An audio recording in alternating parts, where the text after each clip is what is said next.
vitaminas tiene que ver mucho en que esas arterias estén bien. Otra vez les voy a volver a demostrar que así es. Ya ese ciclo de folatos y ahora un ciclo más que se llama ciclo de metionina. Ya esos dos ciclos están interactuando, como diríamos también con el ciclo de la B12, los tres puntos están allí interactuando y luego de allí va a haber un metabolito que no se debe acumular, que se llama homocisteína. No se debe acumular. ¿Ya? No sabemos si es maligno, pues no, porque dicen la hiperhomocisteinemia, ¿no? Por un tiempo, hasta el 2017, 2009 también, se hablaba mucho de homocisteína, pero se cerraron la boca y ya no volvieron a hablar de ello como un factor de riesgo. Pero ahí vuelvo a estar viendo que en el 2017 se ha vuelto a hablar de este punto y se habló de esas vitaminas importantes que yo siempre les he mencionado, que son la vitamina B12, la B9, sí. ¿Este ciclo de folato y otro ciclo para acá? Metionina. Bueno, un poco allí que el ictus es una primera causa de discapacidad, ¿no? Lo vamos a clasificar, un poco de epidemiología, los síntomas y los factores de riesgo, que los catalogo principalmente como la malnutrición y el estrés crónico, ¿ya? Y la importancia del ejercicio físico y el tratamiento, bueno, pero ya les digo que esta es la consecuencia. Entonces ya sabemos que hay que decir más bien ictus como un conjunto de trastornos que afectan los vasos sanguíneos, ¿ya? Y que causan una interrupción del flujo sanguíneo, ¿no es cierto? Pero acá la parte más importante es esto, que se produce una inflamación donde están involucrados factor de necrosis tumoral, FNT, tipo alfa, interleuquina 6 e interleuquina 1. ¿Ah? Se mueve.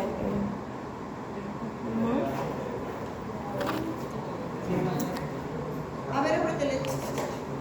Ya. El teclado. Como te digo que este es el cierre. Factor de necrosis tumoral alfa, interleuquina 1 y interleuquina 6. Y esta homocisteína que está presente en este momento de inflamación. ¿Ya? Y por eso dice metabolismo de metionina, o sea, pertenece al ciclo de la metionina.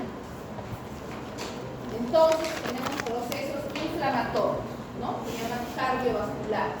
Y bueno, acá tenemos el polígono. Entonces, esto es la homocisteína. Esta molécula tiene un grupo mercapto, se le llama así, HS, hidrógeno con azufre, ¿ya? Y quela los metales pesados. Y acá realmente un poco más dirigido lo que nos interesa de que veamos que la homocisteína es un aminoácido entonces azufrado implicado en el daño vascular y la disfunción endotelial. Es decir, va a estar produciendo enfermedades cardiovasculares y neurodegenerativas. Así está definida la homocisteína, ¿no? La hiperhomocisteinemia, que decimos. Ya, entonces acá está el ciclo de la metionina. Miren, ¿qué ven acá? A la adenosina. Nosotros en ese cuadro sinóptico, ¿se acuerdan que pusimos los nucleósidos? ¿No? Los nucleósidos que pusimos ahí el óxido nítrico y antes a la adenosina. Entonces hoy día le decía al grupo, ¿para qué sirve la adenosina? Es un neurotransmisor cuya finalidad es que la persona empiece a tener sueño, o sea, inducir al sueño, ¿ya? Y al cansancio. Que la persona ya entra en un estado de que tiene que recuperarse todo lo que ha trabajado. Pero hay un inhibidor de adenosina muy importante que a veces las personas consumen, que es el bol, ¿no? El bol, entonces, la cafeína igual, que también contiene cafeína y también contiene taurina, ¿no? La taurina no es un mal elemento, pero en mucha cantidad tampoco nos conviene, ¿no? También es un aminoácido ya. Entonces, esta adenosina es importantísima, como están viendo en este ciclo. Es importantísima.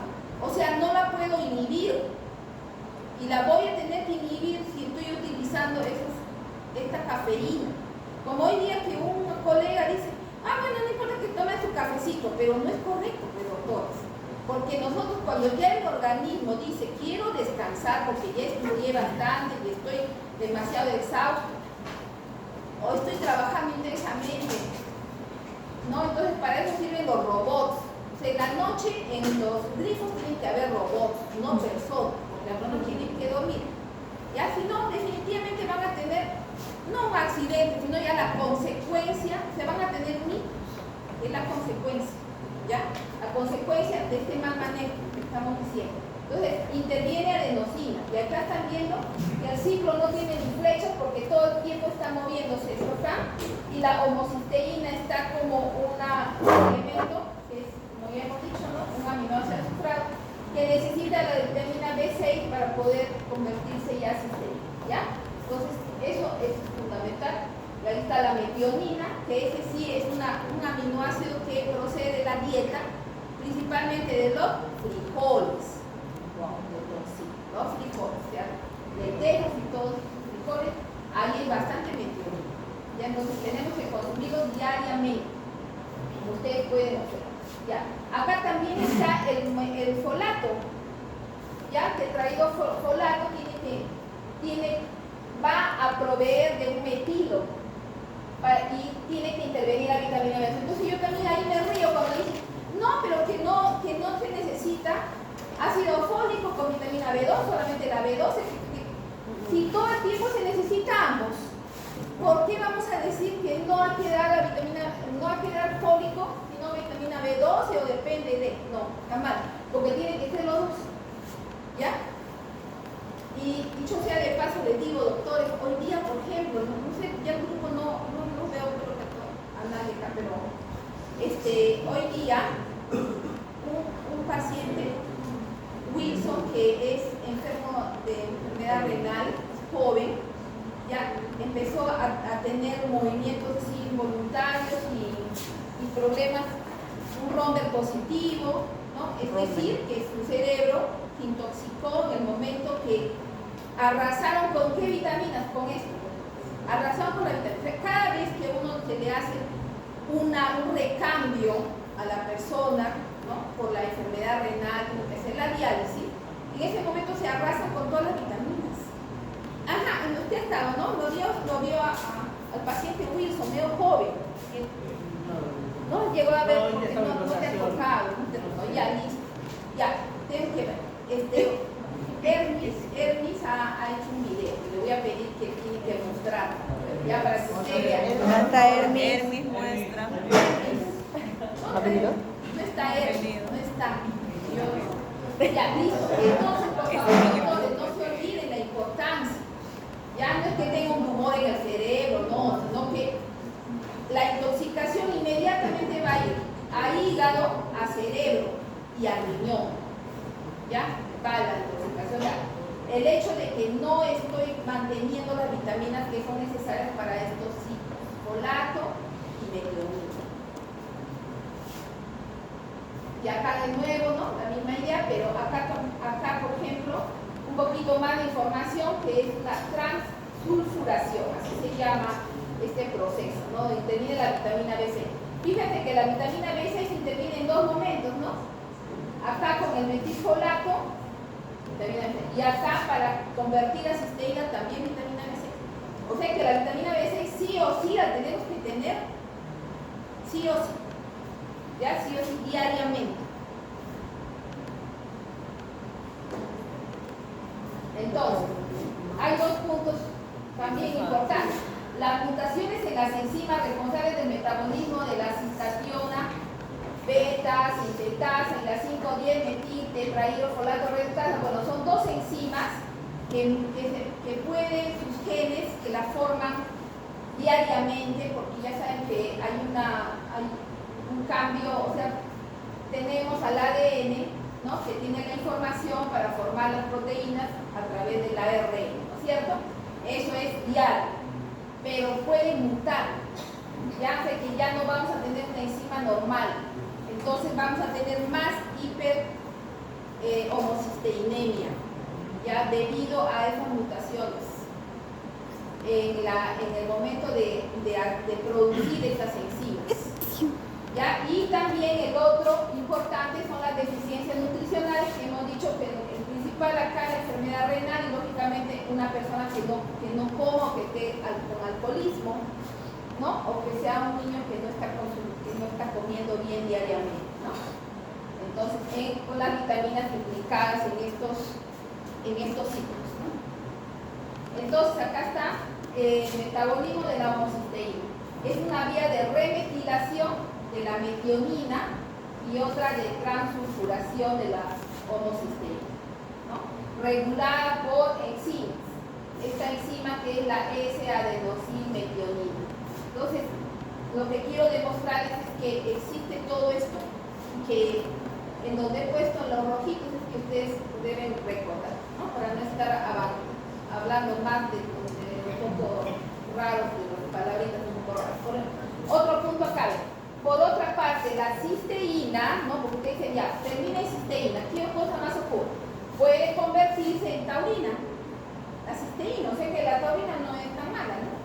Pero no voy a estar tomándola todo ahí nomás. O sea, con lo que está ocurriendo en mi sistema, que está pasando cisteína a taurina, suficiente. No voy a introducir con ningún líquido más taurina. Ya con ello es suficiente, ¿no? Entonces, utilizarse en la síntesis de glutatio. La cisteína se utiliza en la síntesis de glutatio, o bien se metaboliza a sulfato y se excreta en orina. Ya, el glutatio también es muy importante. ¿Qué será el glutatio? Es un antioxidante, ayuda a la cancha. Sí, está muy bien. Ya el glutatio también participa tiene que tener, o sea, sirve para lograr que no haya que neutraliza las especies reactivas de oxígeno. el ROS, ¿no? Sí, el ROS. Ya, así es, ROS, especies reactivas de oxígeno. Sí, pero ¿con quién? Hay un cofactor importante. Es un mineral que siempre tiene que estar también combinado con el zinc.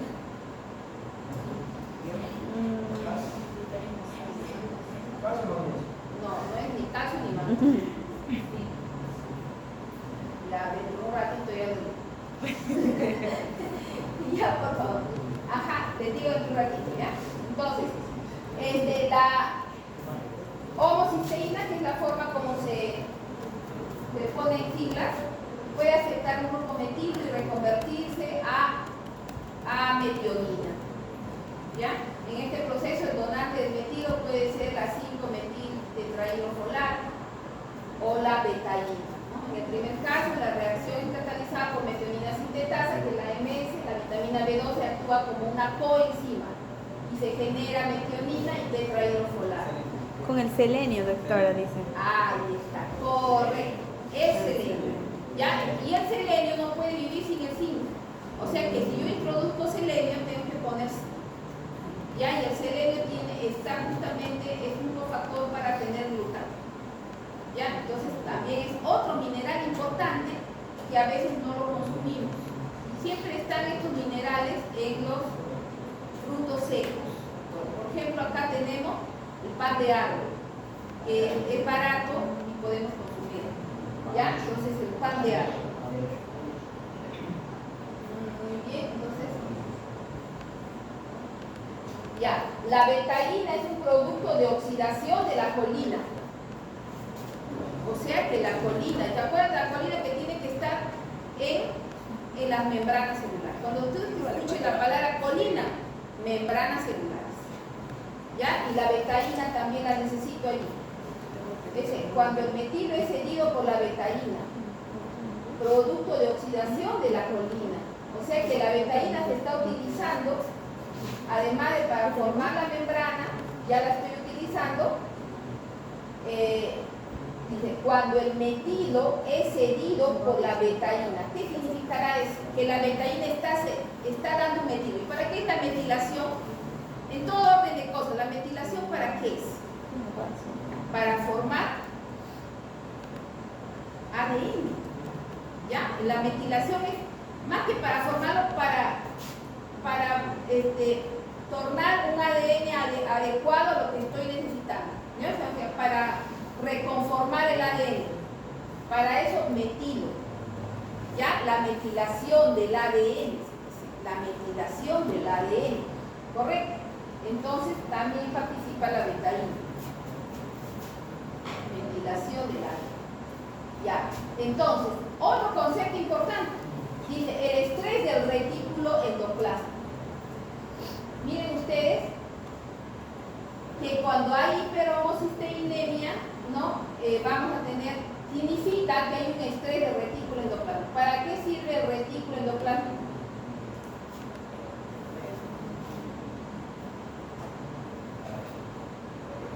Acá está. ¿Para qué sirve? ¿Para qué servía? ¿Se acuerdan que ayudaba a que las proteínas se empaquetaran, ¿no? ¿Se acuerdan ese término? Sí. También ayudan a que el calcio esté apto para poder ser utilizado. También ayuda allí. Entonces, y el calcio es importante para activar la neurona, decimos, pero cualquier célula también, ¿cierto? Entonces, es importante que el retículo endoplasmático esté allí para funcionar para lo de todas las proteínas, porque son enzimas, además de ser formar las estructuras, ¿no? Son enzimas. Entonces, la hiperhomocisteinemia va a hacer cambios en la metilación del ADN, o sea, va a haber una hipometilación. O sea, recuerden que todo lo que estamos hablando, por ejemplo, la betaína, sería para que podamos tener lo de la premetilo, ¿no es cierto? Entonces, no lo vamos a poder lograr, va a haber una hipometilación. Y si hay una hipometilación, entonces el ADN no va a estar bien conformado. ¿Ya? No va a estar bien conformado. También reduce el óxido nítrico. Aumenta las especies reactivas de oxígeno, o sea, el ROX. Y activa factores proinflamatorios. ¿Ya?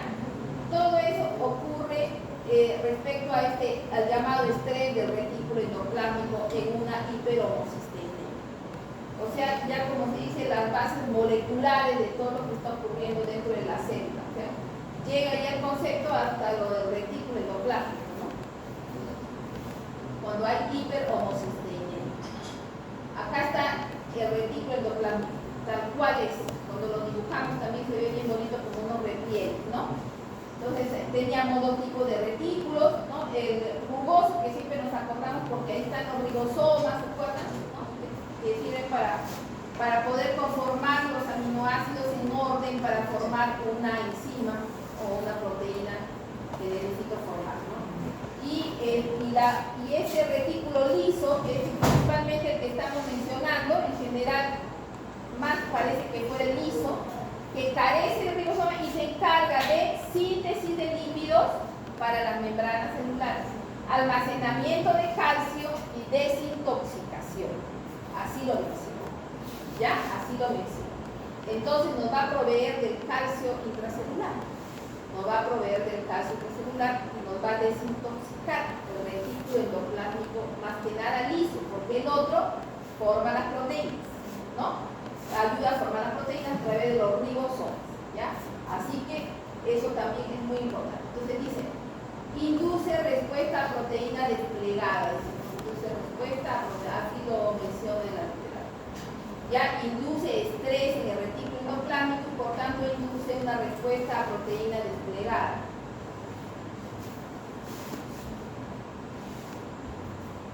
Y también el GDP1 también lo vamos a mencionar porque se ha visto que ese péptido similar al glucagón reduce el estrés del retículo endoplasmático. Se ha observado eso.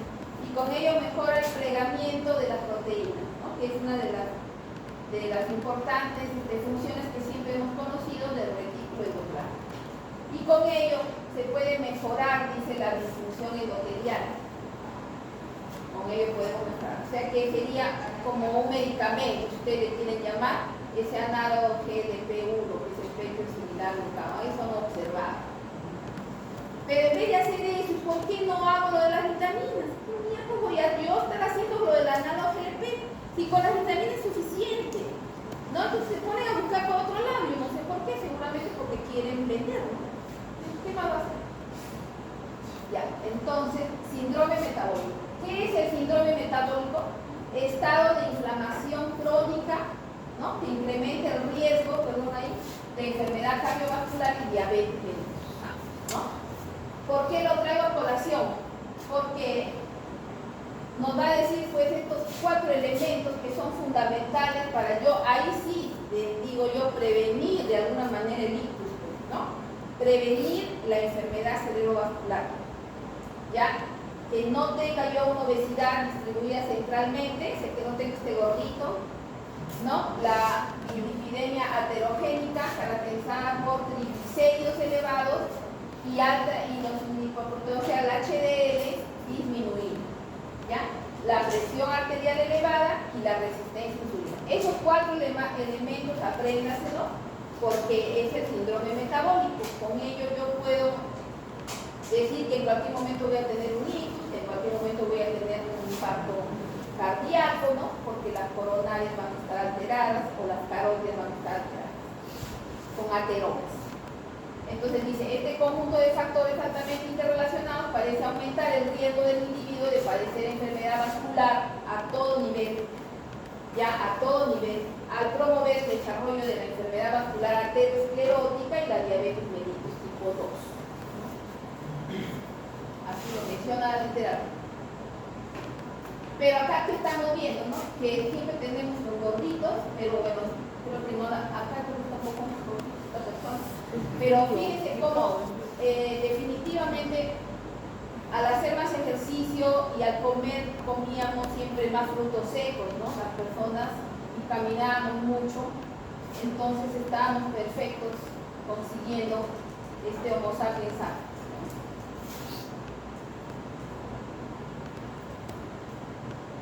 Cao, que es un investigador, dice, ¿no? 2 veces el riesgo de enfermedad cardiovascular, así es como el SB, cardiovascular, y 5 veces el riesgo de diabetes. ¿Cuándo qué? Asociando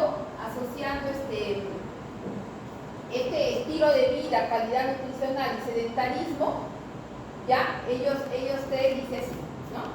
Dice, 2 de estos y adiposidad, entonces tengo 2.5 veces más la posibilidad de que haya un engrosamiento de la media y de la íntima de las carótidas. Eso han investigado, ¿ya? O sea que estos elementos, estilo de vida, calidad nutricional o sedentarismo, 2 de ellos, más la adiposidad visceral ectópica, principalmente del central, entonces vamos a tener más riesgo. ¿Ya? También, si solamente hay resistencia a insulina, que es la hiperglicemia, pero se le llama resistencia a insulina, más bien aumenta 6 veces el riesgo de tener la enfermedad cardiovascular. ¿Ya? Solamente teniendo la resistencia a insulina.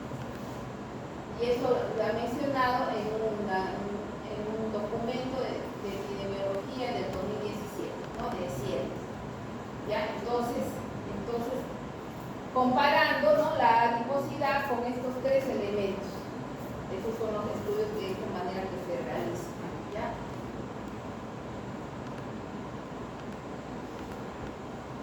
Bueno, también existe la enfermedad arterial periférica, ¿no? Que también está asociada con los mismos conceptos, ¿no? Los ateromas que vamos a tener en las arterias. Pero los estudios mencionan que podemos solamente al hacer el estudio del índice de brazo-tobillo, ya, o sea, midiendo la diferencial entre tomando la presión en el brazo y tomando la presión en el tobillo, podemos determinar qué riesgo tenemos de tener ictus, ¿no? O de tener una enfermedad coronaria. Por ejemplo, se hizo este estudio que dice, ¿no? El síndrome metabólico me concluyeron que era más común en la enfermedad arterial periférica que en la cardiopatía coronaria o en el ictus. Eso observaron, ¿no? Eso observaron aquella vez en el 2004. ¿Ya? Actualmente ahí van los estudios, pero fue un estudio que se hizo en 1000 pacientes, ¿no? Aproximadamente. Entonces, tenemos que también la enfermedad arterial periférica. Entonces, algunos estudios se hacen sobre enfermedad arterial periférica con ese índice y se puede ver el riesgo que tenemos, ¿ya? Antes de tener un ictus o una enfermedad coronaria. Y respecto al síndrome metabólico relacionado con una aterosclerosis cerebral, que sería la enfermedad cerebrovascular, ¿no? Ya están las arterias con ateromas. Dice, el aumento del riesgo de eventos isquémicos cerebrales observado en pacientes con síndrome metabólico puede derivar en gran parte de la capacidad potencial del síndrome para potenciar el desarrollo progresivo de lesiones ateroscleróticas que afectan las grandes arterias que irrigan al cerebro. Nuevamente vemos que es muy importante el estilo de vida, ¿qué más? La nutrición y el sedentarismo y hacer ejercicio, ¿no? Eso es lo más importante. En este contexto, la resistencia a insulina puede representar un factor crucial subyacente a la asociación de síndrome metabólico con la aterosclerosis, porque ya hemos visto que por sí sola eleva hasta 6 veces el riesgo, ¿no?, de que podamos tener hijos. Solamente tenemos la resistencia a insulina. O sea, esa partecita que le debe sacar a la persona cuando está un poquito oscurito, ¿cómo se llama? Acantosis. Acantosis nigricans, ¿no? Acantosis nigricans. Ya, cuando le vemos eso nomás, ya sabemos los 6 veces de riesgo. No debemos tener ella. La resistencia a insulina puede representar un factor crucial.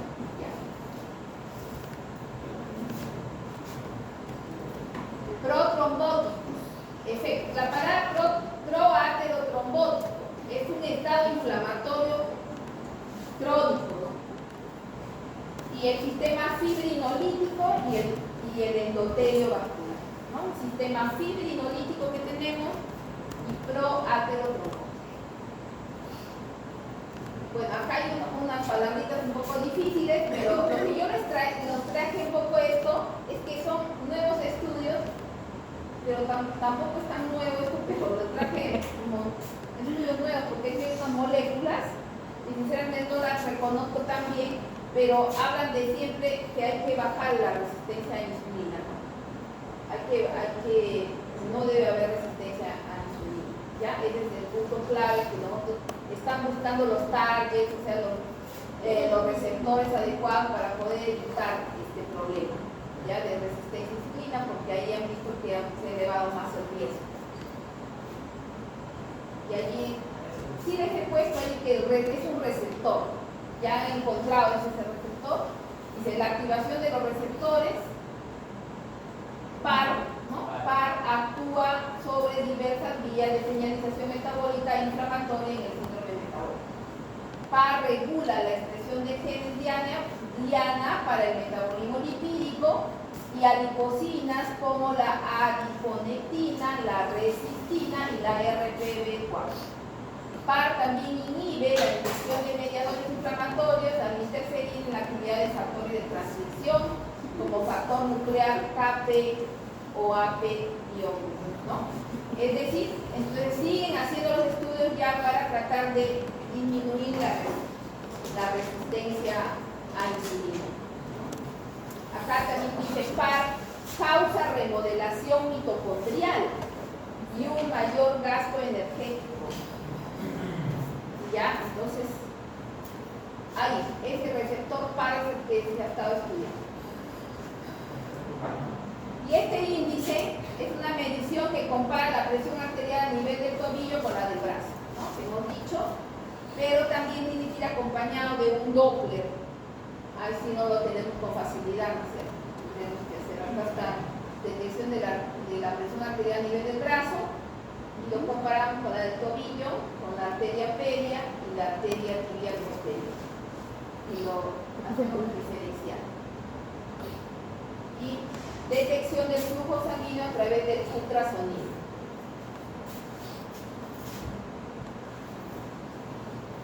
Bueno, acá lo que esto es todo lo que se ha estado revisando. Maculi se ha descrito los mecanismos oxidativos que conllevan a la disfunción injuria endotelial, activación plaquetaria y el sistema de coagulación se altera. Ya, entonces Las opciones antitrombóticas, trombóticas y antitrombóticas también se alteran en los endotelos. Ya eso es lo que ocurre porque aumenta el ROS, ¿no? Que son las especies reactivas de oxígeno. ¿Ya? Así lo están enfocando. Ya lo que se refiere al daño cardiovascular, que a la vez también va a haber el mismo daño a nivel del sistema nervioso central y periférico, porque estamos hablando de vasos sanguíneos, ¿no es cierto? De vasos sanguíneos. Acá dice alteración en la biodisponibilidad del óxido nítrico, porque es el que va a ayudarnos en la vasodilatación. Por eso lo ponen como valioso al óxido nítrico, que nos tiene que apoyar, ¿no? Aumento en la proliferación y migración de células musculares lisas de la pared celular que provoca estrechamiento de base. O sea, de esa manera sería como si estuviera produciendo la estenosis, porque hay una proliferación y migración de células musculares lisas de la pared celular. ¿Ya? La oxidación de la homocisteína que produce un homo y heterodímeros, proteínas S homocisteinadas y especies oxigenadas altamente reactivas como peróxido de hidrógeno. O sea, toda una serie de procesos inflamatorios, ¿no? Y acá otros estudios que siguen haciendo, que dice así, miren, a través de numerosos estudios clínicos se han descrito diversas enfermedades que están asociadas a concentraciones elevadas de la homocisteína. Las más evaluadas son las enfermedades cardiovasculares, las cerebrovasculares, los defectos de tubo neural, la enfermedad de Alzheimer, la demencia, la enfermedad de Parkinson, la alteración de desarrollo cognitivo, todo, el autismo, la degeneración macular. O sea que con las vitaminas lo curamos todo, en una palabra. ¿Ya? Con las vitaminas lo curamos todo. Ya, y acá dice, no estoy diciendo yo nada más para que no estén riendo. Se han implementado estudios de intervención terapéutica, suplementación con ácido fólico, vitaminas. Pero ¿quién lo ha dicho? No lo ha dicho médico, no. Un bioquímico, un químico, ¿no? Porque ellos ya pobrecitos ellos ganan tan poco que dice, acá nos agarramos a esto. De todas maneras, considerando que las asociaciones arriba mencionadas ya no implican necesariamente causalidad, pero sí factores. ¿Ya? Entonces se sigue estudiando. No quiere decir, dice, aún no hay respuesta contundente. Ya más. Muy bien. No es contundente eso. Si es que la hiperhomocisteinemia fuera el único factor. No es un factor determinante en todo caso. Ya bueno, de ahí ya empieza a venir ya que el stroke, ¿no? Que es una emergencia médica. ¿Para qué? ¿No es cierto? Ya es una emergencia médica, pero ya, ¿para qué yo digo eso cuando ya lo otro lo puedo haber resuelto? ¿No es cierto? Importante conocer, dice, los factores de riesgo, tomar medidas para prevenirlos. Yo le he aumentado esto, microbiota. La microbiota tenemos que trabajar ahí. ¿Ya? Tenemos que trabajar la microbiota ¿para qué? Para ayudar de alguna manera a estabilizar al cerebro. Ya les vamos a ayudar a estabilizar al cerebro para que soporte más, para que haya una mejor autorregulación. ¿A través de qué? Que siempre les digo, ¿de qué neurotransmisor? Serotonina. No se olviden, la serotonina es muy importante para el ictus también. ¿Ya? Porque allí en el cuadrito yo les he mostrado la adrenalina, la noradrenalina, la dopamina y más abajito la serotonina. Y hablaba aquí en esta partecita que el sueño, lo vuelven a revisar en sus casas después de este examen porque ahorita están en otro lado. No se olviden de revisar. Y ahí bueno, y empiezan a hablar de los ateromas, ¿no?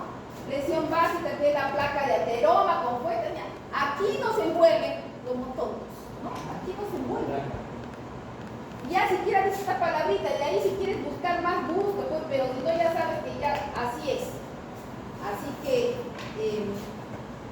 sigan ustedes dando atorvastatina, toda la vida tienen que tomar atorvastatina. Aterosclerosis es la patología vascular sistémica. Y empieza a decir, la aterosclerosis es una enfermedad crónica, progresiva, que afecta a todas las arterias de mediano tamaño. Clínicamente se manifiesta como encefalopatía isquémica, enfermedad cerebrovascular y enfermedad arterial periférica. En nuestro país es la causa de 124.000 muertes al año, a pesar de la tendencia de la disminución de tasas por edad, la mortalidad por enfermedades cardiovasculares, el impacto sanitario de estas se espera que aumente, que siga aumentando, para que así los laboratorios sigan ganando. Y nosotros no sabemos ni cuál es la verdadera causa. Doctores. FIU. La presencia de aterosclerosis en un territorio vascular se asocia con frecuencia con la afectación de otros territorios. Lógicamente, toda la economía está llena de vasos sanguíneos arteriales y todos van a verse afectados. Y de ahí ya los infartos silenciosos. ¿Ya? ¿Qué son los infartos silenciosos? Miren, concluye que a medida que se acumulan los daños causados por estos infartos silenciosos, es más difícil que el cerebro funcione normalmente. Las personas tienden a tener problemas de memoria, a pesar de que nunca ha tenido una asimetría facial, o sea, no se ha manifestado como tal, como siempre lo reconocemos, a un infarto, pero sí está habiendo infartos, ¿ya? Y se manifiesta nada más con problemas de memoria, ¿ya? Todo a partir de esas vitaminas que no hemos consumido adecuadamente, ¿ya? En más de 170 de los participantes se encontraron pequeñas regiones de tejido muerto por falta de irrigación, aunque solo 66 de ellos reportaron haber tenido síntomas de infarto. ¿Ya? Entonces más de la mitad que son silenciosos. Okay, no tienen signos, ¿verdad? Nada, ni uno. No, el síntoma es pérdida de problema de la memoria y nada más, ¿no? Y esa incapacidad a veces de que no podemos recordar algo que teníamos, lo que me ve que me pasa a mí a veces. ¿Por qué? Porque a veces no duermo bien. ¿Ya? Esa es la razón. Por eso les digo, duerman bien, descansen y coman bien y no tengan hijos con alguna dificultad. También. Porque eso nos preocupa, entramos en estrés crónico, entonces ahí es donde empieza a pasar. ¿Ya, doctores? Recuerden. Entonces, esto es infarto silencioso. Recién hace poco España ya está hablando de los infartos silenciosos. Como ellos hablan, nosotros también hablamos. Pero son hallazgos incidentales, ¿verdad? Una imagen. No, estamos viendo, claro, con una resonancia de alta, ¿no? Una buena resonancia que pueda ver, con la cual podamos ver bien, podría verse algo. A veces no se ve nada, te digo, no se ve. Es que más que nada de neurotransmisores. Ya, esto ya no está hablando es más, no deberían poner la palabra infarto, ¿no? Porque esto es neurotransmisor, es la inflamación, es todo lo que estamos diciendo, que esas membranas no están bien conformadas, las proteínas, los neurotransmisores no están bien, se están formándose inadecuadamente, o sea, todo eso está ocurriendo, ¿ya? Es una hiperhomocisteinemia que yo pienso que tiene que haber, sino que no medimos, no medimos nunca, no medimos nada, es caro, solamente en investigación. Ya le digo que hasta el 2017, nomás he visto, el 2009, el 2007 también he visto que hablaron de ello, y después no se ha vuelto a hablar más, ¿ya? Entonces, bueno, también lo asocian el silencioso con el lacunar, ¿no? Lacunar también, ya el término lacunar con silencioso, o sea, son pequeños, pero ya siendo lacunares sí se pueden ver, ¿no? Son pequeños menos de, bueno, a ver, sí, de un milímetro, ¿no? De 1 milímetro, 2 milímetros, pero se ven muy pequeñitos, ¿ya? Los infartos lacunares. Pero ya han visto el anterior que dice que no necesariamente se tiene que ver nada, pero sí la persona tiene las manifestaciones, ¿no? Problemas de equilibrio. También se ven, ya cuando es lacunar, ya se ve problemas de equilibrio, deterioro de memoria y dificultad para concentrarse, ¿no? Y estas están principalmente en las arterias perforantes, que son de los ganglios basales, principalmente. Los ganglios basales. ¿Ya? Los lacunares también son producidos por la fibrilación auricular, ¿no? Que es esa rima cardíaca que es más frecuente en la población y la que más consultas tenemos. Ya aquí en nuestro medio tenemos bastante fibrilación auricular, que les dije que era por hipertensión arterial que afecta, ¿no?, una cardiopatía hipertensiva que va a alterar las orejuelas de las aurículas, ¿no?, y que por eso va a producir la fibrilación auricular. Bueno, entonces el número de neuronas puede verse afectado por la edad, la salud, el estilo de vida, ¿no?, el estrés, la falta de sueño, la mala alimentación. Y puede contribuir a pérdida de neuronas. La neurogénesis en el giro dental puede darse hasta los 90 años, ¿ya? También el bulbo olfatorio se ha visto que hace neurogénesis. Pero en este estudio que realicé era más que nada el giro dentado, que es del hipocampo, ¿no? El hipocampo. ¿Por qué? Porque nosotros constantemente estamos aprendiendo y el aprendizaje se da en este giro dentado, que es el hipocampo, porque allí vamos a memorizar. El proceso de memorizar se realiza y de almacenar se realiza en todo lo que es corteza de 6 capas, ¿no?, hasta los 90 años aproximadamente, ¿ya? Pero también tenemos una apoptosis normal, porque la vida útil de la neurona también termina, ¿no?, y se produce una muerte programada normal, porque de allí, de esas neuronas, vamos a obtener bastantes elementos, ¿no?, bastantes proteínas, aminoácidos, y entonces se produce la muerte programada. La muerte programada, que es algo normal, una poda de neuronas. Entonces, hay unos criterios de Framingham y los criterios de Hertz, ¿no? Los criterios de Framingham para ver factores de riesgo de enfermedad cardiovascular son estos, ¿no? Si la persona tiene fibrilación auricular, hipertensión arterial, diabetes, tabaquismo, colesterol alto, así nomás lo pone, ¿no? Framingham pone así, como ustedes también lo hacen. Ya, y Hertz ya aumentó el peso, la talla, la enfermedad cardiovascular, enfermedad isquémica cardíaca o enfermedad cerebrovascular o enfermedad vascular periférica. Estos datos ya lo pone Hertz, que es los dos criterios de las Américas, que le llama así, ¿no?, de Hertz. Ya, o sea, este de Framingham, el más antiguo, tenía en cuenta estos datos. El de Hertz tiene en cuenta peso, talla. Bueno, acá tenemos a unas neuronas importantes del cerebelo, ¿no? Miren cómo tiene un núcleo, perdón, un soma, y toda la cantidad de dendritas que ustedes ven ahí.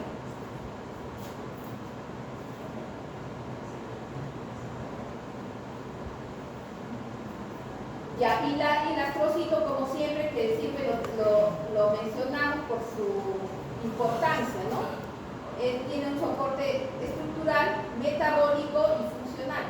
Elimina neurotransmisores en esa poda que tiene que haber en la apoptosis, mantiene la barrera hematoencefálica, regula el ambiente químico, o sea, los neurotransmisores, el equilibrio entre neurotransmisores y el ambiente neuronal, ¿no?, con su ambiente. Bueno, acá hay un astrocito como realmente astrocito con un vaso sanguíneo, mire la conexión. Se ve claramente allí el astrocito y el vaso sanguíneo en esas fotos verdaderas. Entonces acá miren como en una persona en el Perú dice: el ataque cerebrovascular es la principal causa de discapacidad en el adulto mayor de 45 años. Eso lo dice el Instituto de Ciencias Neurológicas, el Instituto del Perú de Neurológicas, ¿no? La primera causa de discapacidad y segunda causa de muerte. La primera causa es el infarto cardíaco, ¿no?, en Lima. En 5 años dicen que sigue aumentando la incidencia, o sea que no lo podemos resolver a ese problema, no lo resolvemos, ¿no? Los tipos más comunes de discapacidad después de un ataque cerebrovascular incluye problemas en el habla, dificultad física, debilidad, parálisis de un lado del cuerpo y dificultad para asir los objetos, ¿no?, para agarrar. Y acá les pongo lo que ya España está mencionando, que es porque la persona vive así sentada, no recibe sol, todo el día está trabajando, con mucho estrés frente a un ordenador, ¿no? Vive así. Entonces miren lo que está ocurriendo acá, que lo único que se ha salvado, ¿qué es? Un ángulo basal, ¿no? Lo único que se ha salvado porque ha agarrado todo el territorio de la arteria cerebral media del lado derecho. Un infarto cerebral. Por ateromatosis. Ateromas producen. Esta persona y estas personas. ¿Quiénes van a tener más? Esta persona, ¿no? Pero acá en nuestro medio también nosotros tenemos muchos problemas. Parece que últimamente, siempre quiero preguntarme por qué hay tanta diabetes acá en la región. ¿Por qué hay tanta diabetes y por qué hay tanta presión alta acá en la región? Y bueno, todos dicen que es porque las personas consumen mucho pescado salado. No sé hasta qué punto de verdad que... Mi madre que ha vivido acá, hasta que ha sido, o sea, de chica, yo veía que mi mamá me decía que eran 8 personas y no había que comer bien. Mi mamá ahora es hipertensa, ¿no? Mi mamá es hipertensa y entonces digo que por eso y también porque llegó a Lima sola y todas las cosas que tuvo que pasar. Entonces, ahí hay un factor del sistema nerviosimpático que hizo que tuviera presión. Yo opino eso. Y también de su malnutrición, de la malnutrición de mi mamá. Ya, porque cuando ella era pequeña era muy delgadita, ¿no? Muy delgadita, pero siempre estaba que buscar la comida, porque entre 8 los varones nada más comían más, ¿no? Las mujeres no comían más. Así que estaban malnutridos. Mi mamá llegaba a tener osteomielitis, por ejemplo. Ya tuvo osteomielitis, entonces estaba malnutrida. No sé, pero desde acá mi mamá es inteligentísima, siempre le gusta estudiar mucho, ¿no? Eso le ha ayudado. Ahorita tiene 80 años y mentalmente se desenvuelve muy bien, ¿no? Entonces ha salido de ese problema estudiar. Entonces siempre digo, estudiar es lo que nos saca de toda la pobreza, ¿ya? Nos saca porque nos sentimos felices con la autorrealización, ¿ya? Entonces difícilmente ella va a entrar en demencia, no va a entrar en demencia, porque estudió bastante y ahora como muy bien, pues, ¿no? Como la genética, o mejor dicho, si comen bien ahora, lo demás, lo del pasado no importa, ¿ya? Entonces empezar a comer bien ahora, que ella puede ya darse todos sus gustos, pero ya sabe ya bien qué cosa tiene que comer, ¿no es cierto? Pero de todas maneras ya su autorregulación está alterada, entonces definitivamente tiene que tomar tratamiento que le hemos disminuido al máximo y estamos utilizando más de las vitaminas y magnesio y le va muy bien, porque no soportaba ni un minuto más los sartán. Pero ustedes dirán, doctora, eso no se puede hacer. Definitivamente no le digo a mis pacientes de acá, no les digo nada de eso, tienen que tomar los sartán. Porque a ver, ¿quién puede sostener un tratamiento con vitaminas? No se puede sostener así nomás porque es caro. Ya, entonces todos hay que tener en cuenta, ¿no? Entonces por eso es que los laboratorios aprovechan, ¿no? Y nos entregan todos los medicamentos, ¿ya? Bueno, no sé si ustedes dirán, esta doctora no nos quiere pasar, pero les digo que así es, ya así es. ¿Qué? Eso. Causas comunes de la fibrilación está asociado, dice, a triglicéridos, ¿no? Los triglicéridos elevados también, la hipertensión arterial con los triglicéridos, hay una asociación allí, ¿no? Porque los triglicéridos son almacén de exceso de calorías, tienen que ver con diabetes mal controlada, enfermedad tiroidea, exceso en la dieta, malos hábitos de alimentación, todo ello está asociado con la fibrilación auricular. Ya para otro momento yo les voy a traer un poco más sobre cómo es esa asociación. Pero lo que revisé más que nada era antes de las orejuelas, ¿no? Las orejuelas y que con la hipertensión arterial hay una alteración estructural de las orejuelas de los aurículas, ¿ya? Pero vamos a revisar un poquito más este aspecto, pero eso lo encontré. Y nuevamente entonces el diagnóstico ecológico de Kaplan dijo que hay que identificar la causa de la causa. Hay alguien que ya dijo que hay que identificar la causa de la causa. ¿Ya? Entonces, ¿cuál es la causa de la causa? El estrés crónico de la crisis. Nuevamente voy a mi mamá. Mi mamá tenía un hermano que lo único que hacía era agredirlo. Entonces yo opino que ella tuvo un estrés crónico todo el tiempo. Luchaba por tener la comida, luchaba por todo. Entonces ella tuvo estrés crónico. Pienso que de ahí ha salido la esclerosis y de ahí salió la hipertensión arterial. ¿No? Entonces, siempre recuerden al estrés crónico. ¿Ya? Recuerden al estrés crónico. Porque mi mamá sí se iba de la casa. Se iba y se metía a un árbol, se sentaba allí a pensar. Y ahí conoció al guano y conoció tantas cosas de la naturaleza maravillosa de acá de la región. Conoció todo eso que la tranquilizaba hasta cierto punto. Pero nuevamente iba a la casa y allí le pegaban y así. Muchas cosas que no es para llorar, pero sí para entender cómo es que el estrés crónico puede hacer daño a la persona y producir una aterosclerosis crónica. Ya. Entonces, buscar la causa de la causa, lo dijo Kaplan. Diagnóstico ecológico. Y acá en el Perú nosotros, ¿cuál es nuestra problemática? Dice así: una mujer iletrada mayor de 60 años. Ese es el perfil de la persona que puede tener un ictus, porque el Instituto Nacional de Rehabilitación lo ha mencionado. ¿Ya? Entonces, la mujer es una mujer inteligente, como la ven acá, un poquito amargada, tiene que comportarse como hombre para que la puedan respetar y así, ¿no? O sea, viven estrés también. Viven estrés. Entonces, un estudio sobre ataque cerebrovascular isquémico agudo en Perú encontró que un paciente sobreviviente pierde de 8.12 años de vida óptima, libre de discapacidad al egreso hospitalario, ¿no?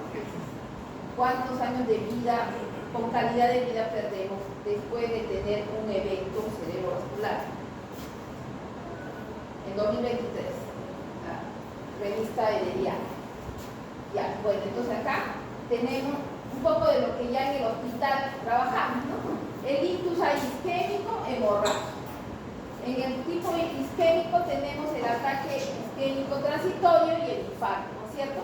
El ataque isquémico transitorio, hasta un día que yo puedo tener toda una problemática en el cerebro hasta que se recupera, las colaterales vienen y entonces ya no voy a encontrar isquemia y se va a quedar todo.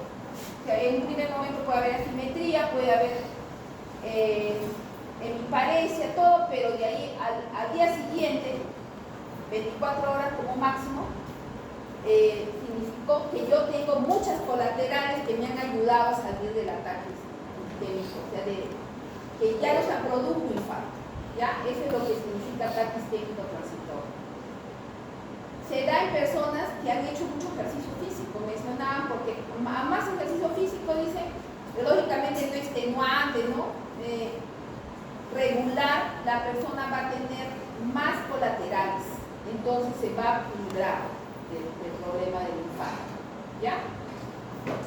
Y respecto a la etiología, tenemos el aterotrombótico, que es en su mayoría de lo que hemos conversado, ¿no? Pero también hay la forma cardioembólica, la forma lacunar, la de causa infrecuente, la forma indeterminada y la forma criptogénica, ¿no? Acá se puede tocar de cada uno. Con la forma criptogénica, un foramen oval permeable. La fibrilación auricular paroxística, que nunca se ve en el EKG, pero que sabemos que existe, pero no se ve en el EKG, porque el EKG solamente puede desde un solo momento, ¿no? Y anomalías en las arterias, así lo menciono, ¿no? Es de la forma criptogénica. Ya, o sea, nunca puedo llegar a visualizar objetivamente por qué se ha producido el infarto. Eso significa criptogénica. En la causa infrecuente, moyamoya, que es una forma de una alteración de la arteria carótida. ¿Ya? Es una alteración de la arteria carótida, pero es algo congénito, que ya la persona viene con esa característica, ¿no? o presencia de calcio en las arterias, otro tipo de arteriopatías que no son aterosas, ¿no? Pero esas son las formas infrecuentes. Y el indeterminado es consumo de drogas, mixoma auricular, coagulopatías de grupos eritematosos sistémicos, o sea, todos los trastornos sistémicos que cursan con coagulopatías, con alteraciones de la coagulación, también puede darnos como infartos, ¿no? Infartos, porque son émbolos, coágulos que van a ir al cerebro y van a producir la obstrucción de la arteria. ¿Ya? Y en la forma hemorrágica hay una hemorragia subaracnoidea, ¿no? Que también es una forma de ictus, la hemorragia intracerebral, que puede ser lobar, que le llaman lobar, o lobular, más que nada lo llamamos lobar, ¿no? Profunda, o sea, la que está en los ganglios basales, de tronco, de cerebelo, y la intraventricular también es considerada el ictus, ¿no? Pero intraventricular. ¿Ya? Entonces, eso es también como deberíamos denominarlo cuando ya tenemos el problema, ya para decirle una definición, ¿no? Entonces, un ictus isquémico aterotromboso, un ictus isquémico de causa infrecuente o un ictus isquémico criptogénico, así, ¿ya? O podemos decir de frente, infarto cerebral criptogénico, podríamos decir, ¿cierto? También decimos del territorio de la arteria cerebral media, del territorio de la arteria cerebral posterior, del territorio de vértebro basilar, así. Fisiopatología general de ictus, ya.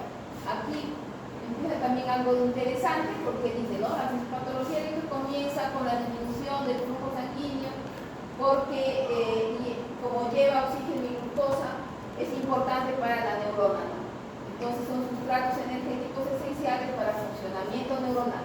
Con la pérdida de estos sustratos disminuye la producción energética de ATP, llevando a una disfunción de los procesos que normalmente se dan todo el tiempo, que son justamente la bomba de sodio-potasio, la cual presenta una disfunción. ¿Ya? Y esta disfunción se genera por función de polarizaciones, pero sin oxígeno. Entonces, al darse estas despolarizaciones, y los elementos metabólicos necesarios para que se controle esa despolarización, porque rápidamente se tiene que convertir en repolarización, la neurona sufre una acumulación de los neurotransmisores que se salen todos, ¿no? Y otras aminas también biógenas, que son la adrenalina, la noradrenalina, las aminas, ¿no? Lo que conlleva un aumento tóxico de radicales libres, calcio, agua y los geniones, o sea, el edema y los hidrogeniones, ¿no? Entonces la respuesta del organismo es generar una inflamación y con ello va a haber la muerte en la célula. Y entonces acá es donde se ve que cómo va, ¿no? Todo lo que hemos mencionado. El punto clave acá es que la bomba sodio-potasio empieza una despolarización pero anóxica. Entonces empieza a generarse todo el funcionamiento de la neurona. Están los aminoácidos excitadores, y dice acá el receptor NMDA, el receptor AMPA, los metabotrópicos, ¿no? Son receptores que van a activar en la membrana postsináptica y esos van a estar alterados, entonces va a aumentar mucho el calcio y la expresión de los genes va a ser hacia inflamación. O sea que los genes que en ese momento van a salir proteínas proinflamatorias, ¿ya? Porque está habiendo una catástrofe en ese momento, ¿no? Hay proteasas, endonucleasas, lipasas, o sea que las membranas ya van a destruirse por estas proteasas, ya el ácido araquidónico que va a producir más radicales libres, el daño en las biomoléculas, que son los lípidos, proteínas y ácidos nucleicos, la necrosis, apoptosis y con ello la muerte celular que debe ir a. Siguen los radicales libres. Entonces, es así como se produce, ¿no? Y el edema que se menciona es el citotóxico y la acidosis pues, metabólica que vamos a tener por los hidrogeniones que hemos dicho que aumentan. aumentan los hidrogeniones y con ello es más radical libre. Bueno, entonces, tenemos que el que más se menciona de los tipos, que hay una clasificación TOAS que habla de 4 tipos, ¿no? 4 tipos de infartos, o sea, de ictus isquémico. El aterosclerótico de grandes vasos, que siempre es un poco más que en los otros casos. La aterosclerosis que hemos mencionado, ¿no? Que no es por la estría grasa de cuando somos pequeños, que somos muy felices y que no nos pasa nada, pero que solito se va aumentando, que después no es así, ¿no es cierto? Pero es el aterosclerosis de grandes vasos. El cardioembólico, el lacunar, que también es más que el cardioembólico, y las formas no determinadas, ¿no? Que no se llega a determinar la causa etiológica. Así lo aprenden para que se acuerden de no determinado, ¿no? Que no se llega a determinar la causa.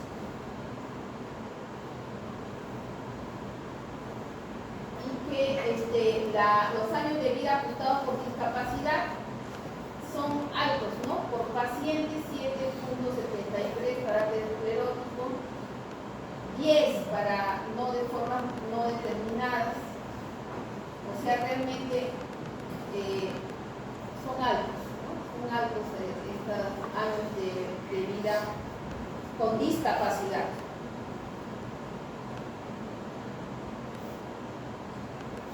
Porcentaje de años de vida ajustado por discapacidad atribuidos a factores de riesgo. ¿Cuál sería el que tiene más? La presión arterial sistólica elevada y la hipercolesterolemia, como está mencionando aquí, unos trabajos que han hecho en personas de España, son estos estudios de España. ¿Ya? Son estudios de España que hacen, ¿no? Cómo la persona queda con la discapacidad y ha perdido años, ¿no? Pero principalmente presión arterial, hipertensión arterial y hipercolesterolemia. También mencionan exceso de peso e hiperglicemia también, pero más han puesto colesterol y presión arterial sistólica. Ya, entonces, el ataque isquémico transitorio debemos hospitalizar porque allí vamos a poder lograr que no aparezca un infarto o una hemorragia, ¿no? Vamos a poder lograr, pero si le dejamos ir a la persona, a la semana va a venir ya con un infarto. Entonces hay que hospitalizar a la persona.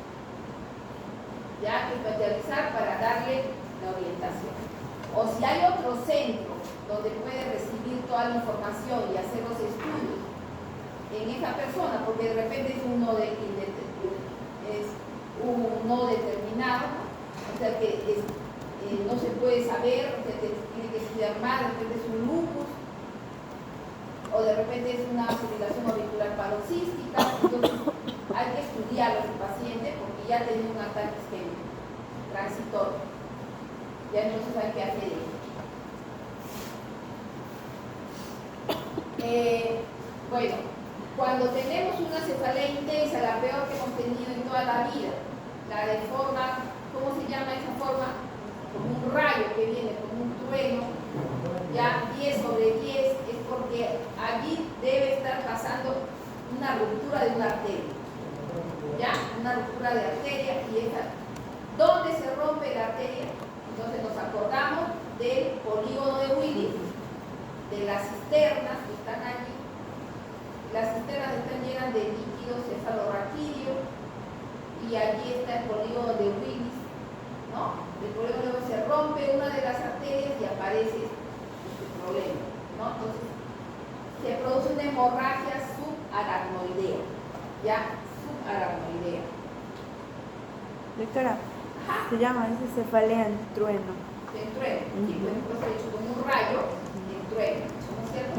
Ya, entonces, la primera causa es enfermedad cardiovascular, la segunda causa de muerte es un infarto o un ictus, ¿ya? Y la primera es la enfermedad cardiovascular. Entonces siempre decimos, ¿no? Segunda causa de muerte en el Perú es el ictus. Y Y la primera causa de la enfermedad cardiovascular. Segunda causa de muerte. Ictus. Ya. Acá tenemos una estenosis de la arteria carótida externa. Estenosis. La carótida, estenosada. Este sería de un ateroma en grandes vasos. ¿Ya? De grandes vasos, aquí hay un ateroma, también en el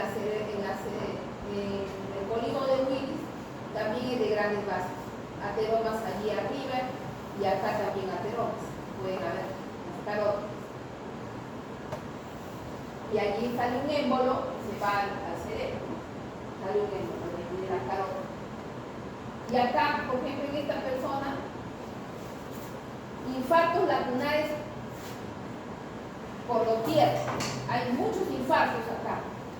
Ya por eso este cerebro está con los ventrículos, ¿no? Tercer ventrículo, los ventrículos laterales, astas posteriores, están agrandados, ¿no? La cintura de Silvio está ensanchada. Entonces, ¿qué está ocurriendo en este cerebro? Hay una atrofia tanto subcortical como cortical. ¿Ya? Porque miren todo este espacio. Miren, todo este espacio. Y algo que es famoso también, que ven acá esto blanco, que ven esta resonancia, ¿qué significa? Significa que los ventrículos están muy vascularizados en esta zona. Ya puede sangrar. Y este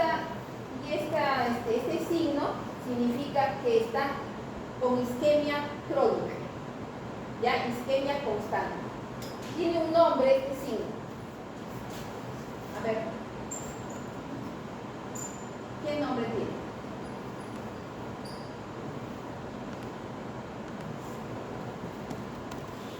Más que nada se ve, más se nota en los ventrículos.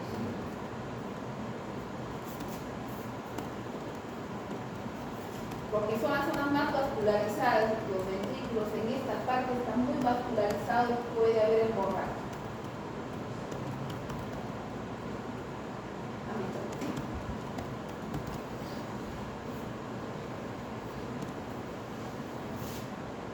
¿Me encontraron?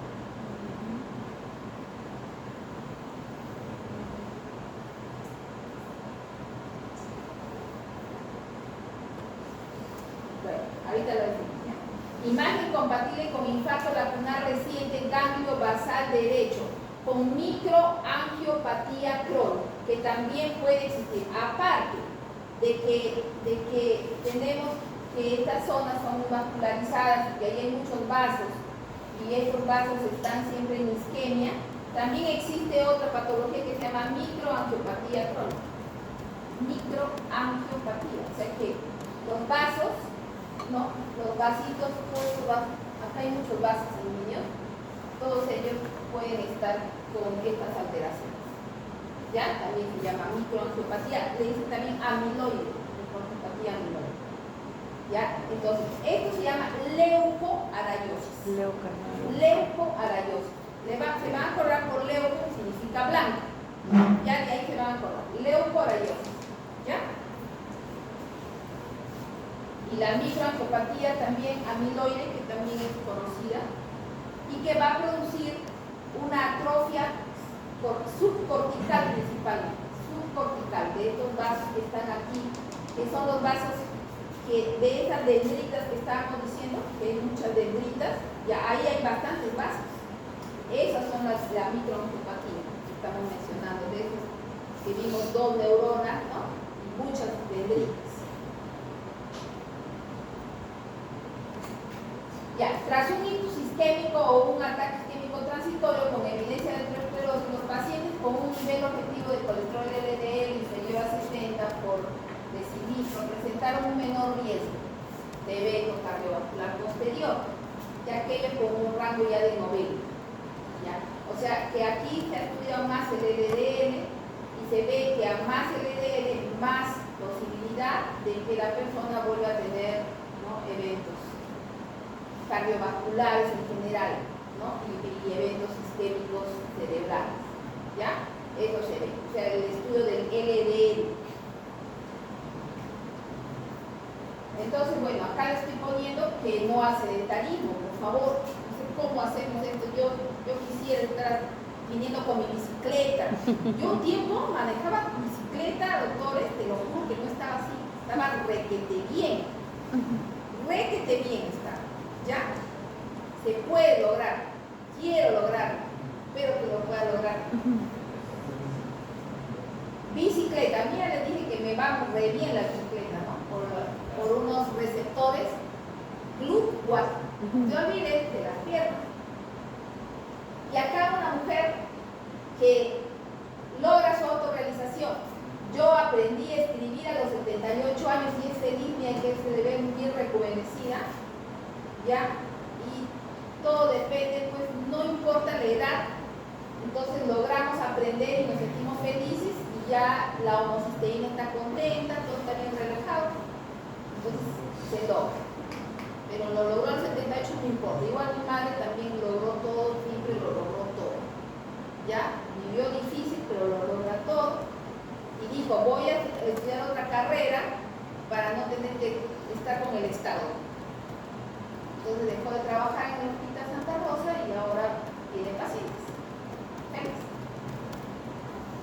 Ya, entonces parálisis cerebral y ácido isquémico también, o sea, recordando que desde pequeño puede haber todos estos problemas, porque eso hemos visto también con los dos grupos, la prematuridad está asociada a hemorragia de esa zona ventricular donde está la leoparalosis, ¿no? ¿Se acuerdan que hemos visto? Ya, entonces ahí puede haber ACVs hemorrágicos, porque esas zonas que están como que no han desarrollado completamente.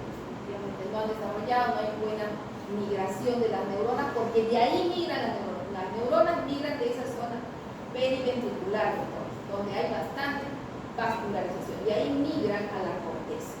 Entonces, en un niño puede ocurrir todos estos problemas y por eso aparece la parálisis cerebral, de diferentes grados.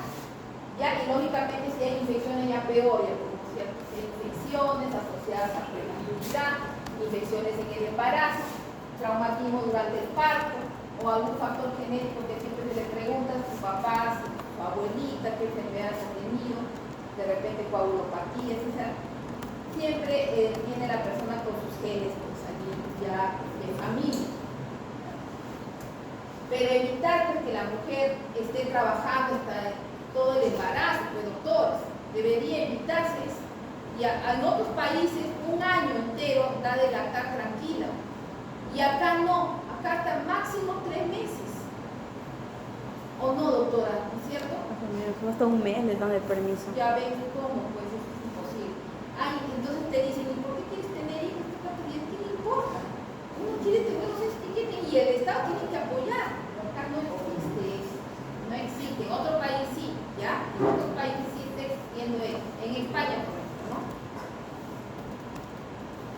Ya bueno, acá se ve que hay un stroke, acá hay un stop, ¿no? O sea, no hay paso ya, o sea, acá ha habido una estenosis de la arteria, un coágulo que hay allí, que por eso ya no se ve la arteria cerebral media. Y acá también no se ve. Ahí ha habido un coágulo allí. La calcificación de la íntima, las calcificadas. ¿Por qué se calcificará? ¿No estará el caso aumentado? ¿No estará todo lo que hemos visto en ese cuadro, ¿no? Que hemos visto como la bomba ácido de potasio se altera, empieza a aumentar los receptores NMDA con AMPA, ¿no? Y aumentan el calcio, entonces ahí están las calcificaciones de la íntima. O la hipertensión arterial que también está golpeando las paredes y que está haciendo que se produzca calcio y entonces está calcificando. Todo el tiempo hay inflamación crónica. Placas calcificadas, tipo 5, ya bueno, todos los nombres que es. La cosa es que es así la lista, ¿ya? Y los triglicéridos también, que son importantes. importantes, ¿no? Muy alto, más de 500, normales menos de 150. Siempre yo aprendí esto, ¿no? Que los triglicéridos y el colesterol deben estar en menos de 150. Los dos, no que 200 colesterol, nada de eso. Los dos tienen que estar así, porque eso denota que la persona hace ejercicio. O sea, que la persona hace ejercicio como lo que vimos de la evolución del ser humano, que caminando ha logrado todo ello, ¿no? Subiéndose al árbol y comiendo los frutos del árbol, etc. Ahí se logra. Así que hay que tratar de hacer ello de todas maneras, caminar y tranquilo, ¿no? Meta menos de 150. ¿Por qué se elevan los triglicéridos? Ya bueno, está asociado con el hígado. Tienes que ver ahí el hígado. Así que el hígado también hay que estudiar los ictus, hay que estudiar el hígado, ¿no? El perfil hepático quiere hacer, de todas maneras. Y el pobre hígado es el que soporta todo, ¿no? Porque dieta alta en carbohidratos, inactividad física, obesidad, consumo de alcohol, está soportando el hígado, diabetes, la enfermedad renal, el hipotiroidismo, síndrome metabólico. Aquí ya ponen al síndrome metabólico, que hemos dicho que es la resistencia a insulina, la obesidad abdominal, la hipertensión arterial, que nos está indicando que la persona tiene una enfermedad cardiovascular. Si yo detecto que tiene síndrome metabólico, tiene la enfermedad cardiovascular, ¿no? El consumo de procesados y el hígado graso no alcohólico, que también es muy importante que lo tengamos en cuenta. ¿Por qué ese hígado graso está tan joven? Está el hígado graso. ¿Por qué? ¿No? ¿Qué está pasando con ese hígado? O sea, es el tipo de alimento que tenemos. Y medicamentos que contienen esteroides, que también nos va a alterar todos los ejes. Entonces, la alimentación, a ver, ¿qué cosa vemos acá? Dice que hay que poner acá hay una carne de burrito. Carne de cabra, todas las carnes. Y ningún procesado, diría yo, ningún procesado. A ver.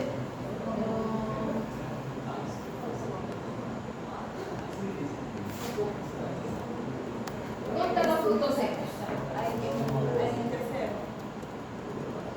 O sea, más debe haber grasa vegetal, de aceites vegetales, dice, pero de oliva, ¿no?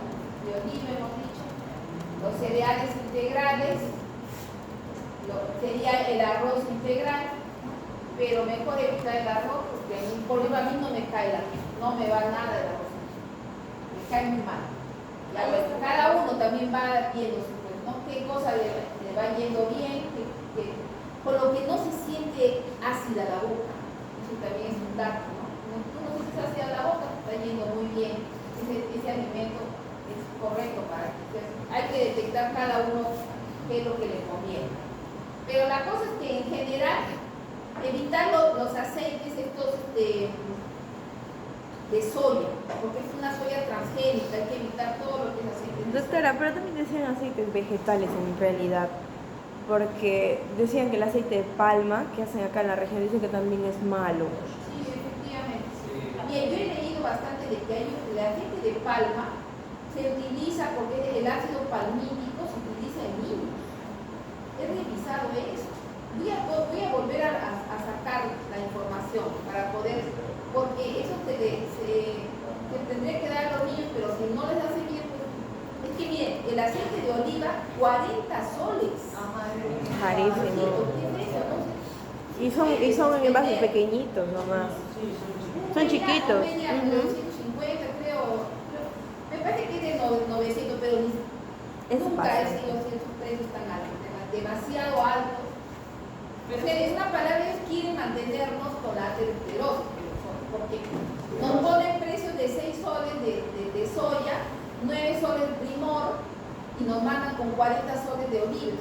¿Cómo vamos a comprar? ¿Cuántos soles se puede sostener? No se puede sostener. O sea, se supone que ese es el bueno, pero yo no sé si es porque España tiene unas plantaciones de olivos.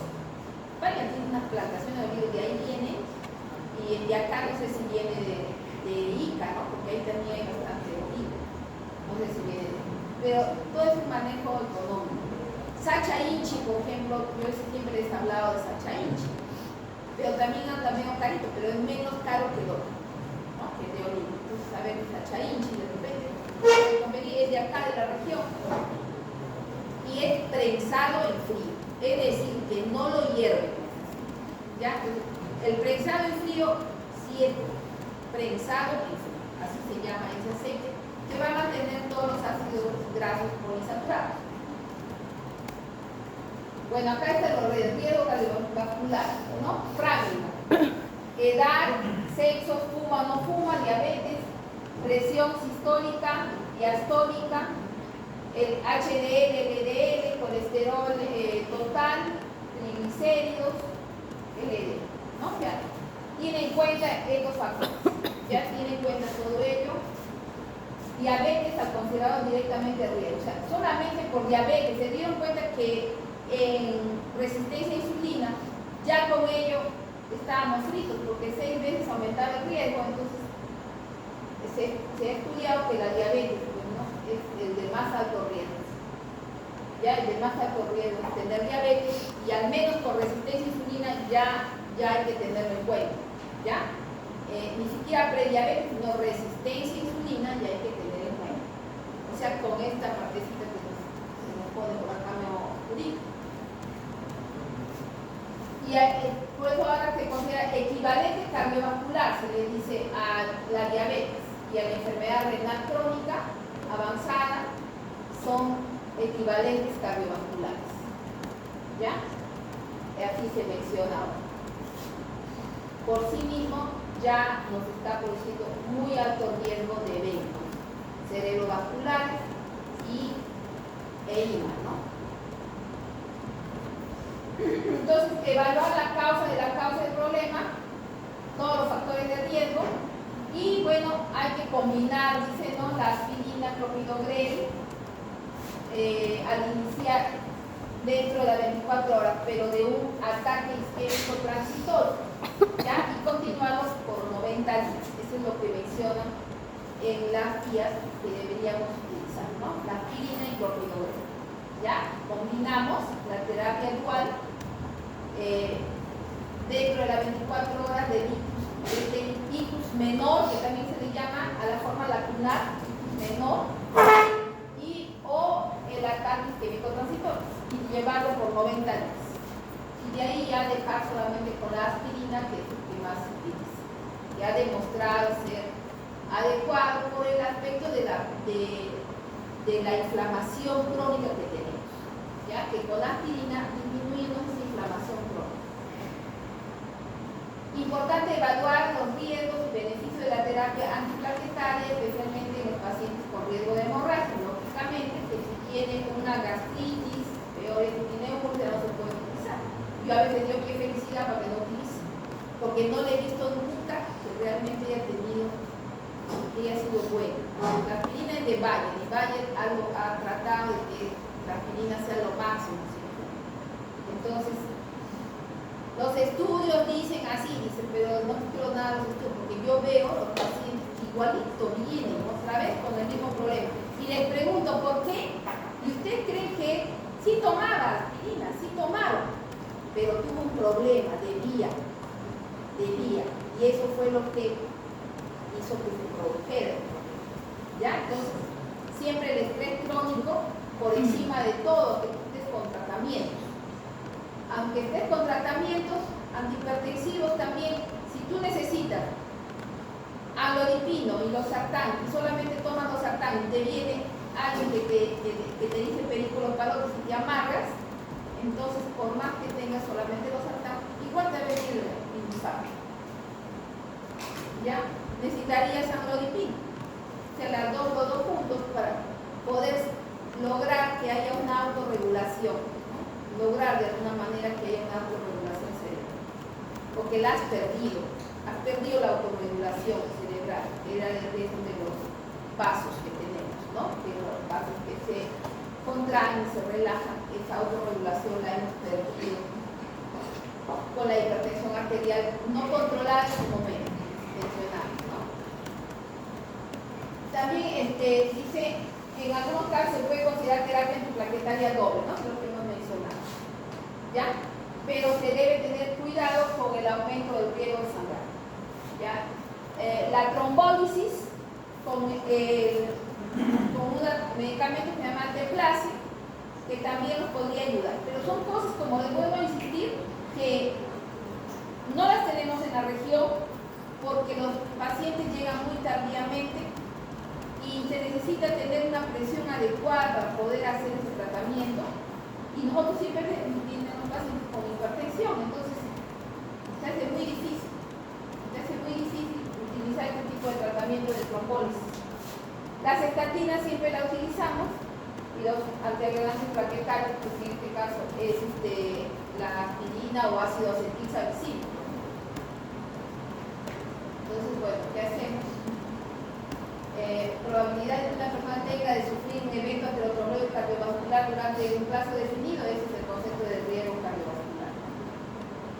Y este es el score, y vamos a tratar de hacerlo en los grupos, ya donde las variables son sexo, edad, es fumador o no es fumador, cómo está su colesterol y la presión arterial sistólica. Porque la diastólica es más cuando tenemos un tercer espacio, o sea, por una citis, una enfermedad hepática, ¿no? Ahí se produce un aumento de la presión diastólica. Pero para arteriosclerosis es más la presión arterial sistólica la que tenemos que ver que no esté elevada. Pero ahora en la definición de la hipertensión arterial, ¿cómo la tenemos actualmente? Mayor a 130. 180, ¿no? Ajá. Ya hemos mejorado, ¿no? Porque antes era 140-90, pero ahora 130-80, no más 130-80. Antes solamente decían que con diabetes 130-80 era, pero ahora todas las personas ya 130-80, no más, por debajo de 130-80 tiene que estar. ¿Ya? Entonces, ejemplo, es fumador, tiene 55 años, colesterol 260, presión arterial sistólica 160, ¿no? Entonces tiene un alto riesgo cardiovascular. Estos son los factores que se utilizan. Y se pone allí y sale allí si es alto riesgo cardiovascular, ¿no? En estas gráficas que tenemos.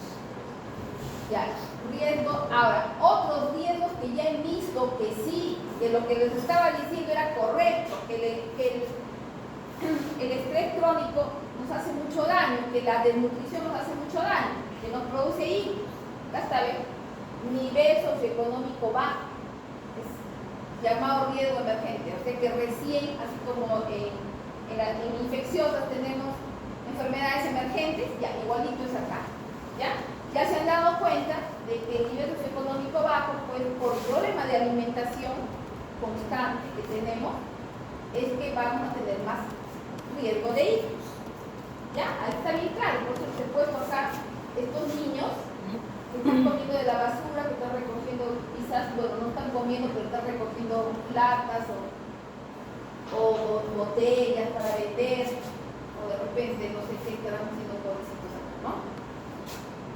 El sedentarismo, la obesidad, la diabetes, el HDL bajo, los triglicéridos elevados, ¿no? Las personas asintomáticas con pruebas de aterosclerosis preclínica también no tienen en cuenta estos riesgos emergentes. Pero el que más me ha interesado es el nivel socioeconómico bajo, ¿ya? Historia familiar de enfermedades cardiovasculares. Si la madre no come bien, el hijo va a salir también con problemas. Si la madre no come bien, ese niño va a tener diabetes. Es una madre con desnutrición durante el embarazo, va a tener diabetes. Si es una madre con estrés crónico durante el embarazo, va a tener autismo. Y hemos visto que está asociado al autismo.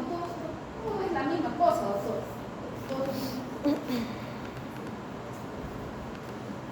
La Carta Europea sobre Salud Cardiovascular. Promover la salud cardiovascular.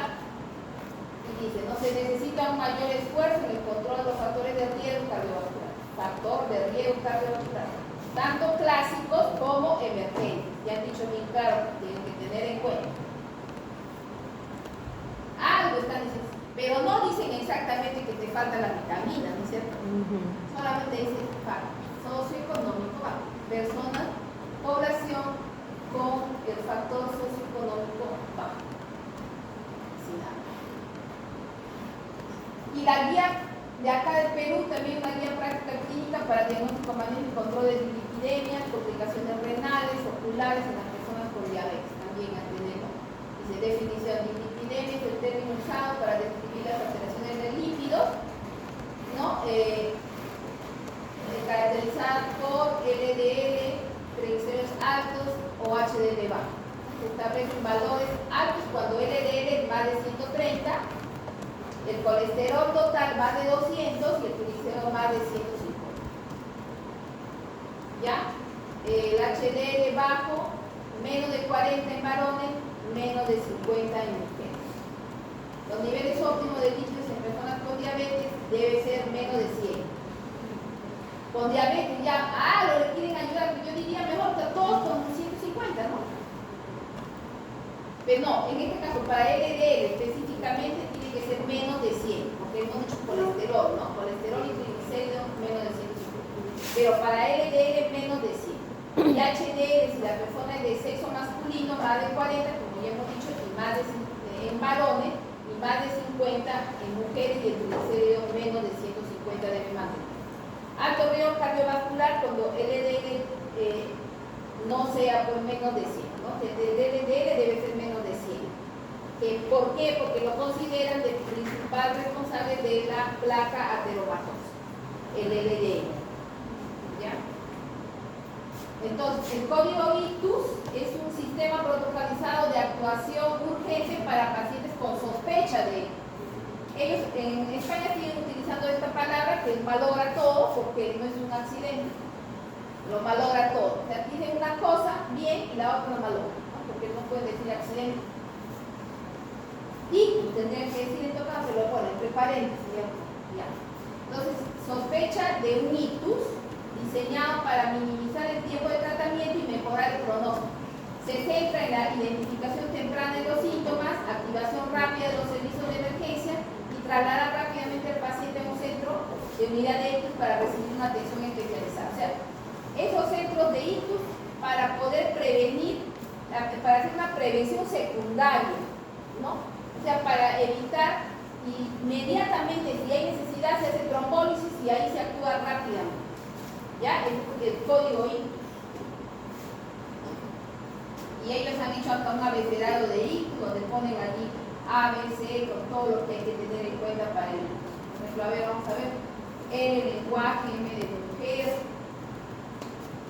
Detección. A, B, a ver. A, accidente cerebrovascular o ataque cerebrovascular.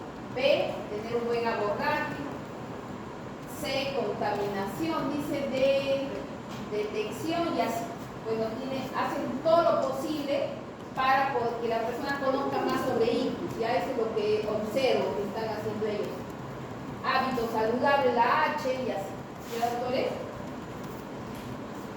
Entonces, con este abecedario nos adentramos en el ictus para entender a esta enfermedad que cobra cada año en España más de 24.000 vidas, ¿no? Y afectan a 120.000 familias debería ser acá, familias. O sea que tenemos que trabajar en ictus para poder ayudar.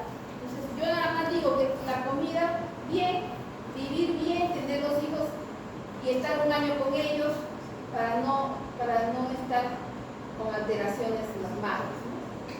Y los hijos también van a estar contentos, pues todo va a estar bien. Ese sería el modo correcto. Esto no me parece tan... Ya, ¿qué es el BFAS? BFAS.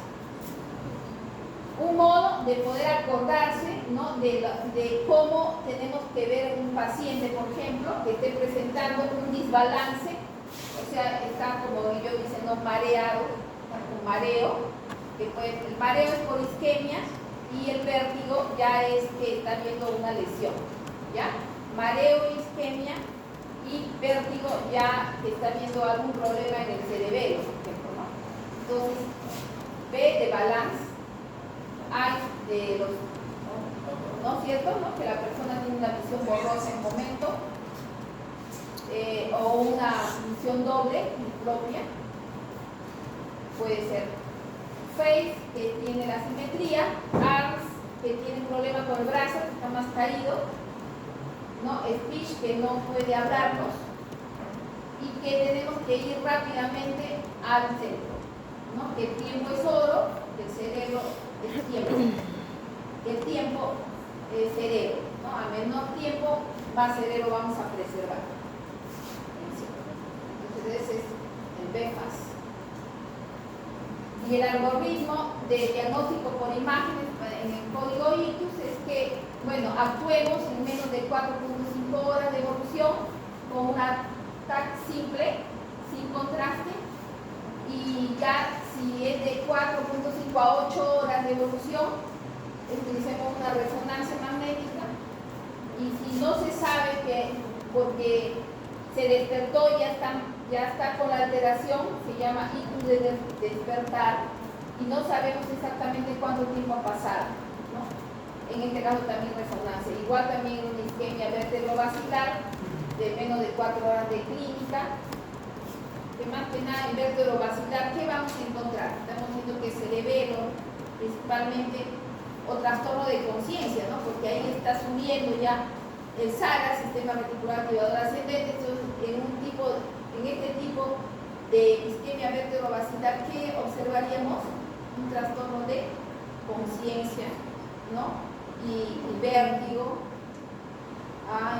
Y la persona no puede estar hablando así, algo así. Entonces, vertebrovascular podría ser, ¿ya? Entonces se utiliza mal la resonancia porque ya sabemos que en las tomografías no se ve bien la fosa posterior, no se ve bien, vamos a utilizar resonancia, ¿ya? Entonces, y también la resonancia siempre nos va a dar más datos porque lo vamos a poner en diferentes, lo vamos a poner con diferentes incidencias, ¿no? Pero vamos a hacer que haya cambios allí de tal manera que yo pueda visualizar mejor, ¿no? Visualizar mejor en dónde hay la zona de penumbra y la zona core, de la zona de la necrosis y la zona alrededor. Ahí voy a poder visualizar bien y voy a sacar volúmenes. Entonces, todo eso se hace con la resonancia, ¿ya? Porque de repente no puedo ya utilizar este tratamiento que es fibrinolítico, puede ser que no puedo utilizar porque ya se está pasando el tiempo y voy a causar una hemorragia, ¿no? Voy a extender este infarto, voy a producir hemorragia, entonces tengo que utilizar una buena resonancia.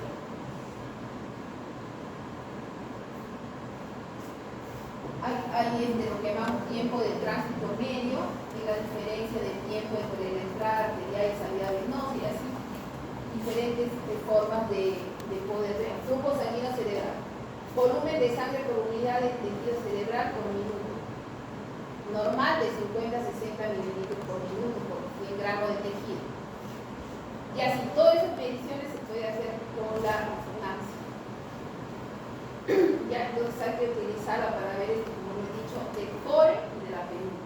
Ya, esas medidas hay que hacer. Acá, por ejemplo, un paciente masculino con una hemiparesia súbita. Resonancia muestra un área bien definida de hiposeñal en T1. ¿Qué quiere decir T1? Que la estructura del cerebro ya se modificó. ¿Ya? Entonces, hay una hiposeñal en T1 y una hiperseñal en T2, que significa que hay edema en T2 hay una hiperseñal con restricción y difusión en territorio de la arteria cerebral media, o sea que ya no hay pase de flujo, no hay una restricción entre la difusión y el territorio de la arteria cerebral media e izquierda, y además hay una pérdida de la señal de la arteria cerebral izquierda. Lo que hemos visto es esto, ¿no? Y sus ramas en la angioresonancia. O sea, todo eso lo hace y ya ven, pues, un gasto de bastante dinero en las instituciones para esto, ¿no? Y ahí ven que diagnóstico probable, todo eso.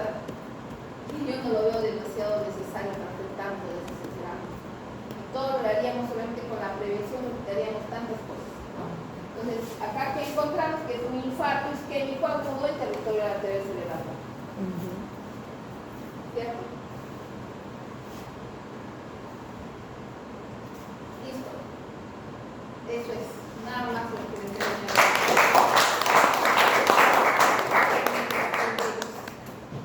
este,